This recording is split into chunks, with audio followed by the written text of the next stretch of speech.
Okay, Ed, a little bit of an update so you can have what's going on and actually see it.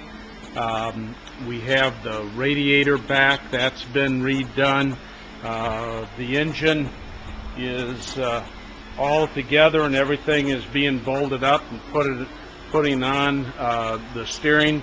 A couple of things to point out we talked about earlier is your decision on new covers. Obviously, these would look a lot better with new ones.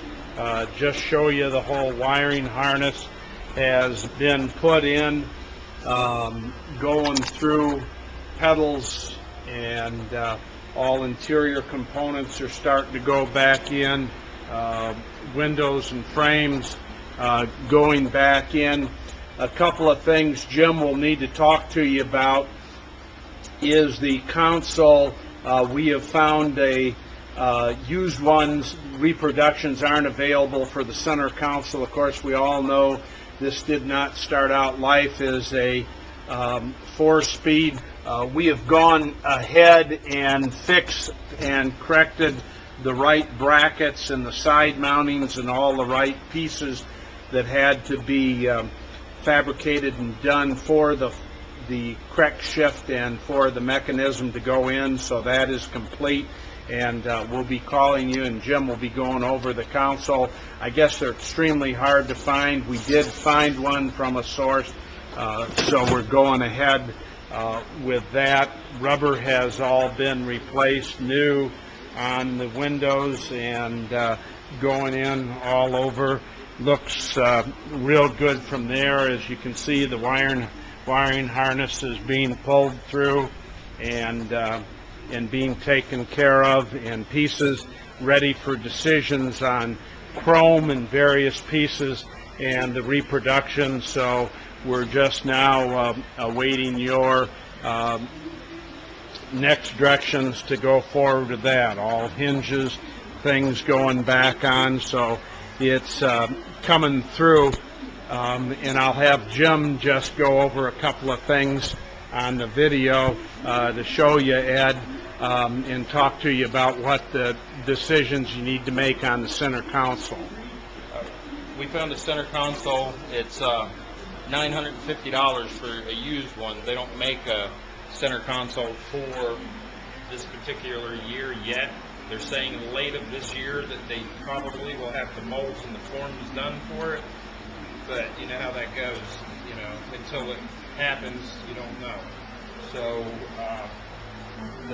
they say that the guy I talked to said that it's in fair shape. Didn't really say that it was excellent.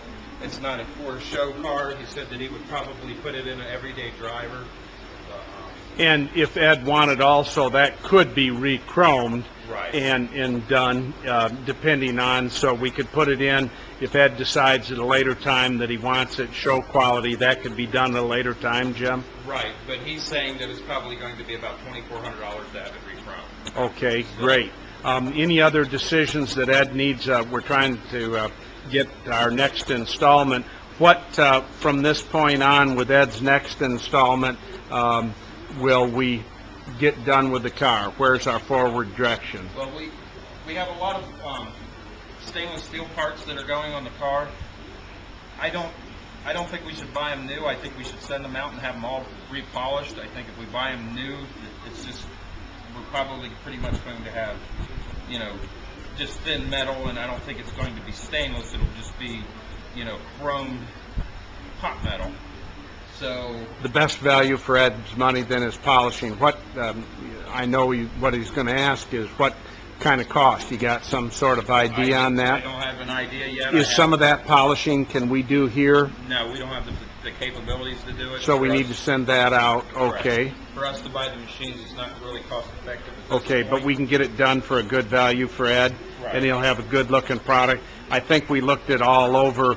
And the determination is it's in pretty nice shape, so we're starting out with good things, right, that he's going to be pleased with. Right. Everything's straight. You got some brush marks. There's a little bit of light scratching. Looks like somebody had taken some steel wool to it at one time. Once they polish it, all that light scratching will come out. There's a couple issues that we have. These right here, the windows, there's some really light pitting on the inside, and when the door is shut, you will not see this. But to have these re-chromed is about $900, and they do not make these for the 65s. They make them for the 67 and up. So, you know, I don't. A decision there is Right. is dollar for dollar and living with. But we have all new rubber, of course, and for thing. it, And of course, with the door closed, you're not seeing. Can we clean those up some, or are they This they are? is pretty much cleaned up. Okay. So the outside of it looks real nice. Really good. So, and that's what you're going to see. I mean, there's light pitting, you know, and like I said, they're like $900 per pair to have Okay. these chrome. With this, of course, the next question is, with this next installment, to be able to go ahead, how are we looking on time and getting this car wrapped up and to him? It just depends on how the parts come in and how things are going with basically with the payments, and have so we can have the parts coming in. Right. So, You're next. We've gone through this next. Okay. So with this, we'll go through, and technically, if we can keep up with the job, is 30 to 45 days a realistic time? So I'm probably thinking probably a month or two. Okay, So- great. Well, there's it, Ed. Obviously, we have a lot more. Please call with questions, and we'll get going, but we're working on it. We have two other fellows, Al and Tim, that are working along with Jim on your car, and it's looking great, and we'd like to get it. The Obviously, electronic ignition's already in the Yes. distributor. So we talked about that for reliability, and you can see that it looks like a factory distributor. So great. it So wasn't the molested. technology's all hidden So- inside. Okay, Jim. Thank you. Okay, thanks, Ed.